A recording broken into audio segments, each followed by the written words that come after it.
what about this Rocky Mountain supercomputer, since we're talking about science and engineering? How would you like to see Montana leverage that technology?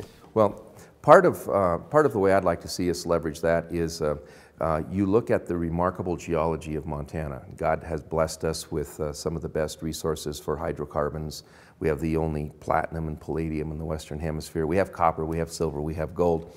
And you know, when you are trying to map the Earth's stratas, it's three-dimensional. And when you have a state that is the size of Ohio and Pennsylvania and New York and two or three of those other little states in the Northeast combined, then you have a large area to be mapped geologically, and the supercomputer can help us with that process. It can help us when we are injecting CO2 at 8 or 10,000 feet deep into these geologic structures to geologically store it, so we can measure the pressure at 10,000 feet, 5,000 feet, 4,000 feet. It can help us as we attract bioengineering to Montana. Everybody gets an opportunity to rent a little space on that supercomputer. Mm-hmm. This is not just for scientists working in a laboratory. This is for applied research and for applied science across Montana. It gives an opportunity to the people of Montana, with only 950,000 people, to share this resource of the supercomputer, so that businesses large and small can rent a small space on that computer and help their business grow. Well, before I let you go, I couldn't leave without asking you a little bit about Real ID, because you and the people of Montana were pretty much among the first to opt out of Real ID when it passed in 2005, and since then, a lot of people, you sort of led the movement to oppose participation, and I was curious why you think Real ID is so inherently flawed, or if you do, or what is your reason for being so opposed to it? Well, there are several reasons. They told us that the reason that everyone in America has to carry a card that is standardized is so that we can stop another 9/11 from occurring.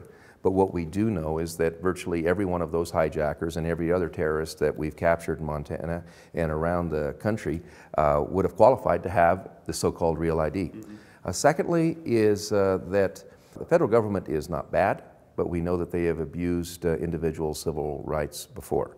We know that during World War I they passed the Sedition Act, and people who had committed no crime simply were German immigrants or speaking German, or who had said something critical about the World War I war effort. Mm-hmm. We rounded up and put them in jail. Right. Later in World War II, whether you were Italian or Japanese or German speaking, we did the same thing.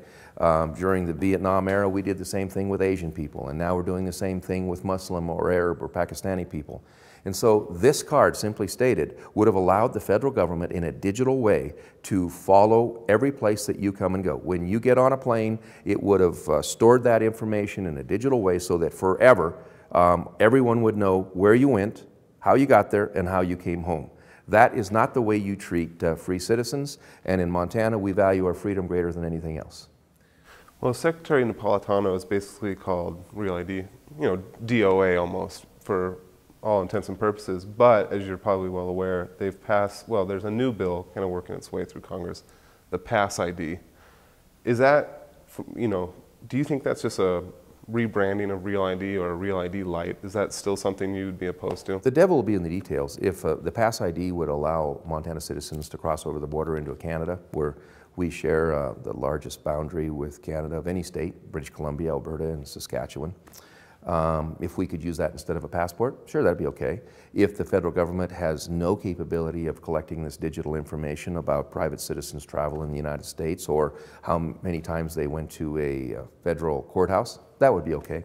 So we'll wait and see what the final rules are. But if it's helping citizens through a common identification system without infringing on their own personal liberties, yeah, we can support that. Well, sir, thank you very much. Appreciate it.